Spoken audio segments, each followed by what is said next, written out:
The next order is order Sirenia. Sirenians include a group of animals called as manatees and dugongs. There are 4 species of Sirenians in 2 genera and 2 families. Sirenians are basically aquatic herbivorous mammals. First we'll discuss about manatees. Manatees live in the fresh water. They have only 6 neck vertebrae. That is very unique for the manatees, when most of the mammals or almost all the mammals have 7 neck vertebrae. Manatees are characterized by the presence of only 6 neck vertebrae. Another character of the manatee is a horizontal teeth replacement, as in the case of the proboscideans. In the case of elephants, because of manatees also, the teeth replacement take place in a horizontal fashion. Yet another difference is, or unique thing about manatee is, tail is horizontal and is paddle shaped. So this is one main difference between the manatee and the dugong. When we look at the dugong's case, you will understand this difference in a better way. The blubber, which is present in the case of most of the marine mammals, including the manatee, is help the manatees to go on fasting for until up to 6 months. There are 3 species of manatees seen in the world. However, none of them are seen in the South Asia. The dugongs, which is the one species that is seen in the South Asian region, including the Indian seas. While the manatees are freshwater aquatic herbivorous mammals, the dugongs are marine herbivorous mammals. The tail of dugongs have a concave trailing edge. The dugongs feed on seagrass and marine rhizomes. So they go for the grazing on the forest floor. So the graze among the seagrasses and the marine rhizome on the marine or oceanic floor. The dugongs are also called as sea pig or sea cow. That's a image of the dugong. That's how the dugong look like. The 5 species of the dugongs falls within 2 different families, and the family Dugongidae is the one that is represented within the Indian region. The family Dugongidae has 2 species, of which 1 species is seen in India and the same species is represented in the west coast of India. The 1 species that is seen in India is called as dugong, scientifically known as dugong dugon. It has several adaptations to lead the aquatic herbivorous habit. The one most important striking character of dugong is the fleshy lip. The fleshy lip, as can be seen in the image, it helps the animal in grazing on the oceanic floor. So with the help of the fleshy lip, the animal moves around the oceanic floor on grazing upon the oceanic floor grasses and other vegetation. The next order is order Scandentia. The order Scandentia include a group of animals called as tree shrews, and as an order, the Scandentians are endemic to the Oriental or the Indo-Malayan region. They're seen only in the Oriental Indo-Malayan region and nowhere else in the world. The tree shrews are small squirrel-like animals and are seen in the tropical forests. That's a distribution of the tree shrews. As I said, they are confined to the oriental region, which include South Asia and Southeast Asia. So it's in India and adjacent South Asian countries of India, and also in the Southeast Asian countries. Coming to the classification of the tree shrews, the tree shrews, they belong to the order Scandentia, and there are 20 species of tree shrews in the world, of which 3 are seen in India, out of which in the Western Ghats we got only 1 species, and which comes under the family Tupeidae. So all the tree shrews comes under the family Tupeidae, and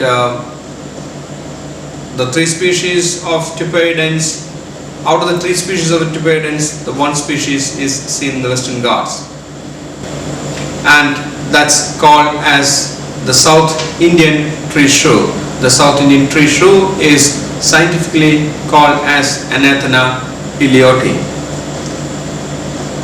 That's the distribution of Anathena elioti.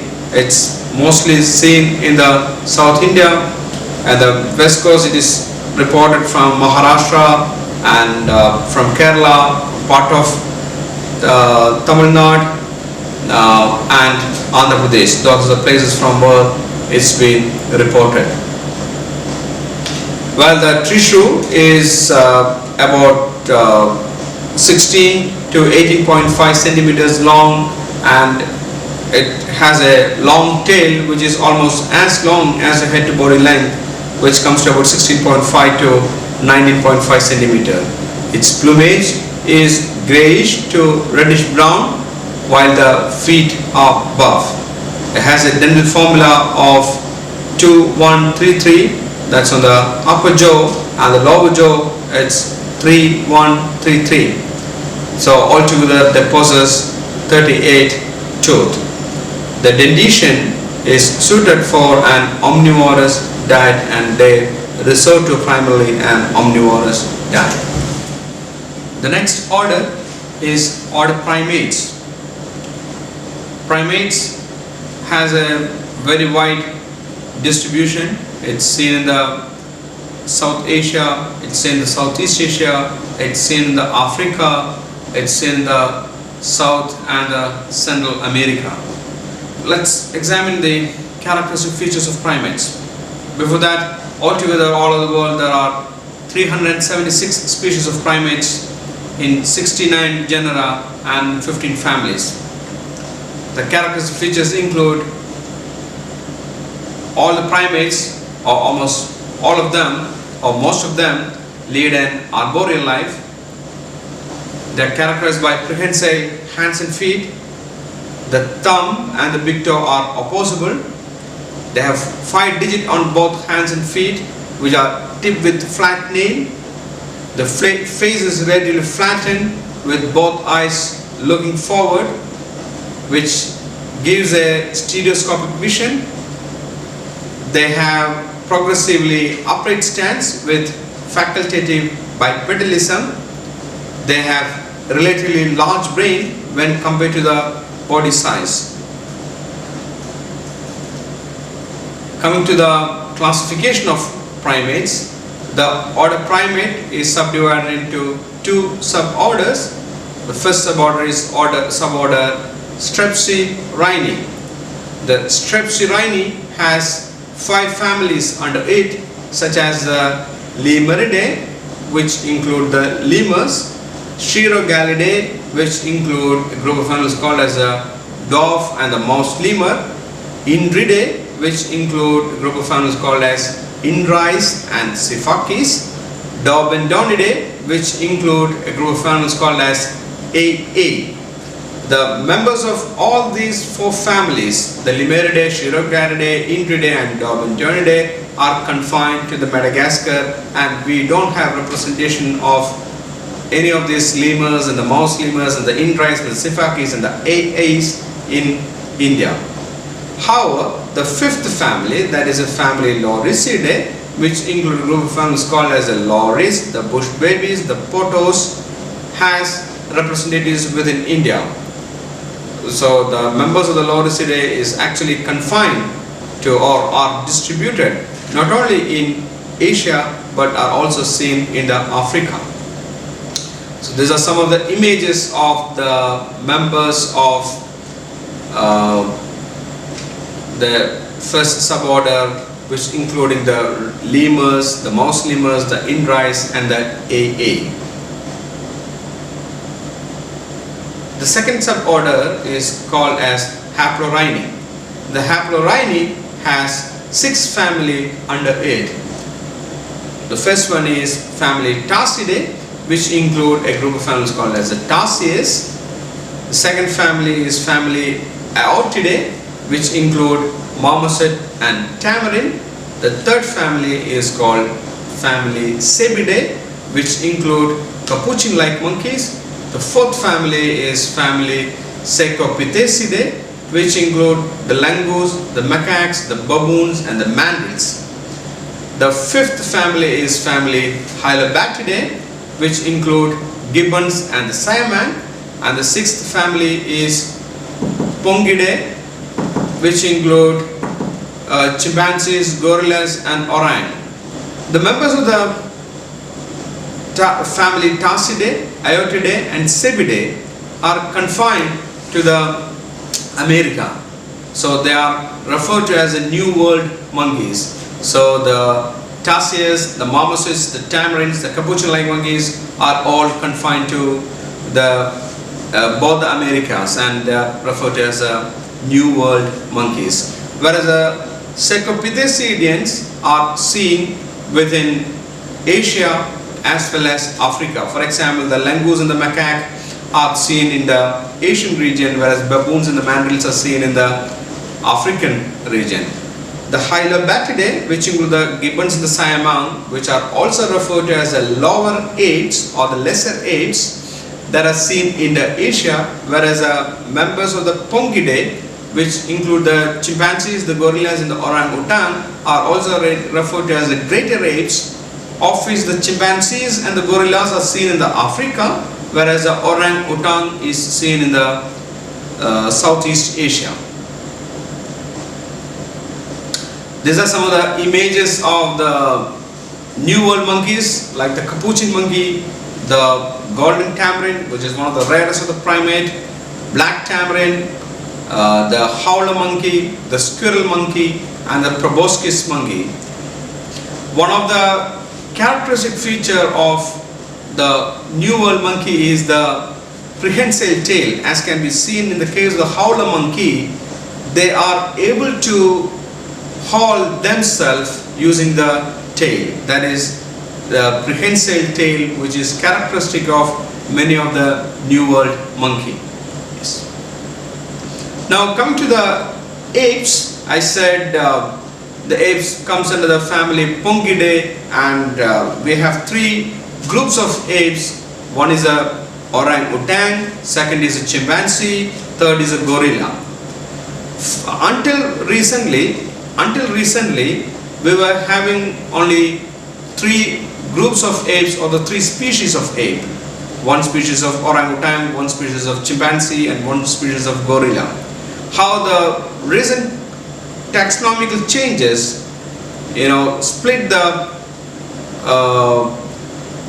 orangutan into 2 species, split the chimpanzees into 2 species, split the gorilla into 2 species. So as of now, we have now 6 species of greater apes in the world, including 2 species of orangutan, 2 species of chimpanzees and 2 species of gorillas. Now coming to the classification of the primates, the order primate has 376 species all over the world. India has 25 species and the Western Ghats has 7 species. The 7 species of the primates of the Western Ghats falls within 2 families, that the family Cercopithecidae and family Lorisidae. Lorisidae has 6 species in the world, 2 species of which are seen in the country, 1 species of which is seen in the Western Ghats.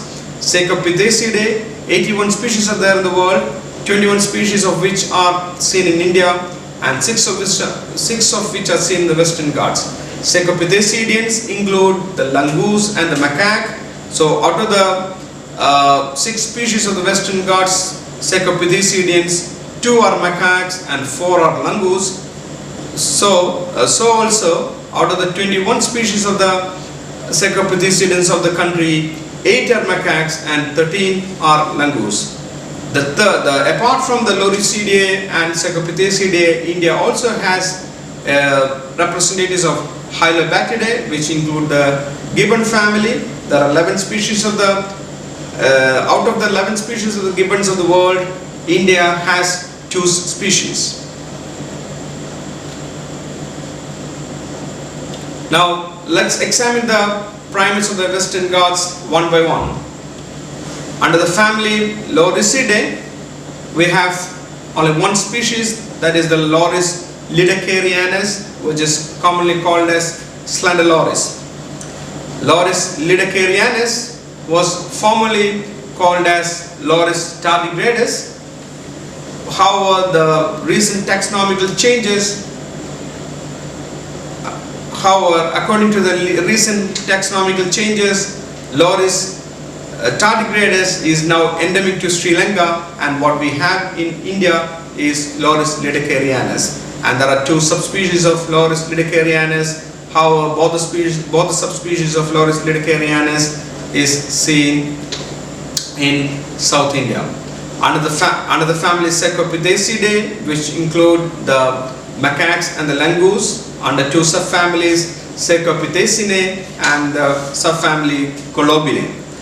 The macaque subfamily, that is subfamily Secopithecinae, has 2 species. They are the bonnet macaque, Macaca radiata, and the line-tail macaque, Macaca silenus. The Colobinae has 4 species of langoose. One is a grey langur, which is called as a Semnopithecus thyrsites. The coromandel grey langur, which is called as a Semnopithecus priam. The black-leg Hanuman langur, which is called as a Semnopithecus hyperleucus, and the Nilgiri langur, which is called as a Trachypithecus johni.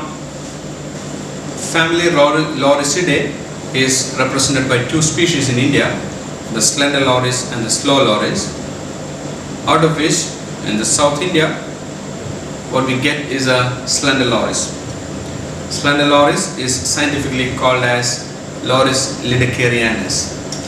Formerly it was known as Loris tardigradus. However, as per the latest classification and taxonomy, Loris tardigradus is endemic to Sri Lanka and is confined only to Sri Lanka. So what we have in South India is Loris lidacarianus. The slender loris is a nocturnal animal. It is active during night, and it is uniformly brownish to grayish in color, particularly on the upper part, and paler on the under part. The loris are characterized by large eyes. The large eyes enable them to lead the nocturnal life. The large eye happen to be also a disadvantage to the animal because of the alleged medicinal property that is attributed to the eyes of the loris. People say that if you consume a soup that is prepared out of the eye of the loris, you can increase your eye power. So that has resulted in large scale capture and removal of the eyes of the loris, leading to the endangerment of the slender loris. It is seen in a wide variety of habitat, right from the tropical scrub jungle to dry deciduous forest to moist deciduous forest. It is an omnivorous animal, feeding both on the plant matter as well as animal matter. The slow loris, on the other hand, is seen in the northeast Indian region. Slow loris is scientifically called as Nycticebus cocan. The family Secopithecidae include the macaques and the langoose. There are a couple of differences between the macaques and the langoose. One of which is macaques are stout animals, whereas langoose are thin and slim animals. Another difference is that macaques possess cheek pouch for storing food material, whereas langurs lack the cheek pouch. Instead, they have stomach pouch for storing food material. Macaques possess relatively short tail when compared to the head to body length, whereas langurs have long tail, which in most of the cases is longer than the head to body length. Now, coming to the species of macaques that are seen in the Western Ghats. In the Western Ghats, we have two species of macaques. One is a bonnet macaque. Bonnet macaque, incidentally, is the most common species of macaque seen in the South India. It is endemic to India. It is seen only in India and nowhere else, but is seen in both human habitations as well as in forested areas. Bonnet macaque is scientifically called as Macaca radiata, probably because of the character that Macaca radiata possesses, which has a wall of radiating hairs on the top of the heads. So that could be the reason why it's called as Macaca radiata. Macaca radiata is a uniformly olive green animal on the upper part, and the under part is paler. It's seen both in the both near the human habitations as well as in the forested areas. The macaques are omnivorous animals, feeding both on plant as well as animal matter. The second species of macaque that is seen in the Western Ghats is a line-tailed macaque, scientifically called as Macaca silenus. Line-tailed macaque is one of the most threatened species of macaques or threatened species of primates of the Western Ghats. It's, according to IUCN Red List categorization, it's an endangered species. Moreover, it is also an endemic species, which means it is seen only in the Western Ghats and nowhere else in the world. It's a species that is seen in the evergreen forests of the Western Ghats. It prefers to live in dense forests. It's a strict arboreal animal, spending most of its time on the top of the trees. They live as group, and a group of monkeys are called as troop of monkeys. And the troop size varies depending on the various parameters, particularly the availability of food and the habitat structure. It's primarily frugivorous in dietary preference, feeding on a wide variety of fruits of evergreen trees, particularly having a preference towards the evergreen tree Culenia exarillata. Line-tailed macaque is uniformly black monkey with a very prominent grayish-brown mane around the face. In the same Western Ghat forest of Kerala, we get another uniformly black monkey, that is a Nilgiri langur. One of the main means by which one can distinguish a line-tailed macaque from the Nilgiri langur is the nature of the tail. The line-tailed macaque has a short tail with a tuft of hairs at the tip of the tail, just like that of the lion, and hence the name line-tailed macaque. The habitat destruction and fragmentation has caused considerable threat to the existence of line-tailed macaque. So it's faced with a lot of threat of extinction. So that's a Nilgiri langur, which is also an endemic species of langur to the Western Ghats. When compared to the line-tailed macaque, Nilgiri langur is most slim, and as you can see on the slide, it has a longer tail. The tail length is almost the size of the head to body length, or even more than that. So that's one key feature, character by which one can distinguish a Nilgiri langur from a lion-tailed macaque. Nilgiri langur is also endemic to Western Ghats. It is seen in the Western Ghats, but it is more adapted species when compared to the lion-tailed monkey. When the lion-tailed monkey is confined mostly to the evergreen forest, Nilgiri langur can be seen in the deciduous forests and also even in the plantations. Unlike the lion-tailed macaque, which is mostly a frugivorous animal, the Nilgiri langur, and for that matter all the langurs, are primarily folivorous, or leaf eating in nature. They feed on the leaves primarily.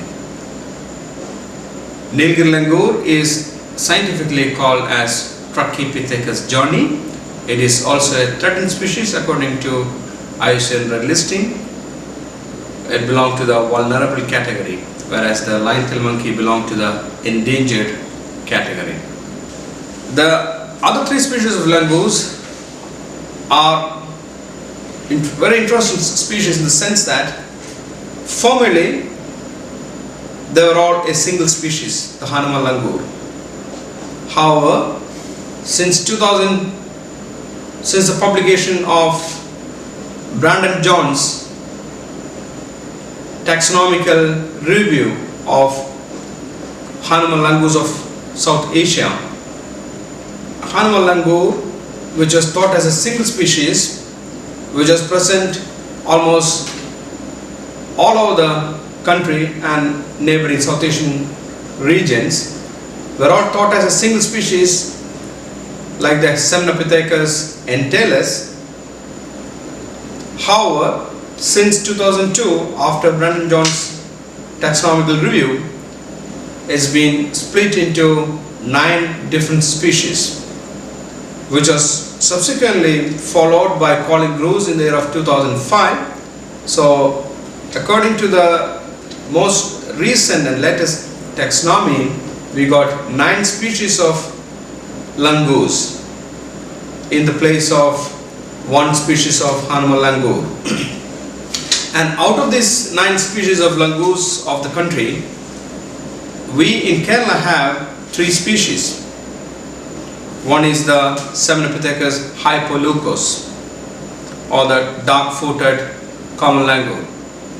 Semnopithecus hypoleucos is a species which is confined to the evergreen forests of Western Ghats, while other species of the common langurs are mostly seen in dry and open areas. Semnopithecus hypoleucos is a species that is seen mostly in the wetter areas. It's been reported from Arlam Wildlife Sanctuary and in the Silent Valley National Park in the Western Ghats. It's darker in complexion, generally darker. The plumage is dark grey to dark brown, particularly the hands and the feet, which are darker and which make it distinctive from other 2 species of Hanuman langurs that are seen in our region. This is just like the Nilgiri langur and the lion-tailed macaque, the Semnopithecus hypoleucos is an endemic species to Western Ghats. This is also threatened according to IUCN Red List categories and has a status of endangered. These are the other 2 species of Semnopithecus langurs, or the Hanuman langurs that we have. One is called the Semnopithecus priam and other is called the Semnopithecus thursitus. The main difference between the Semnopithecus priam and the Semnopithecus thursitus is that Semnopithecus thursitus, both of them do have crest, but the crest is more prominent on the Semnopithecus thursitus. And Semnopithecus thursitus, when compared to Semnopithecus priam, is much darker in color. Both of them are grayish generally, but Semnopithecus thursitus is dark gray with more prominent crest when compared to that of Semnopithecus priam. So those are the different species of langours of the Western Ghats. Then coming to the family Hylobatidae, which include the gibbons, we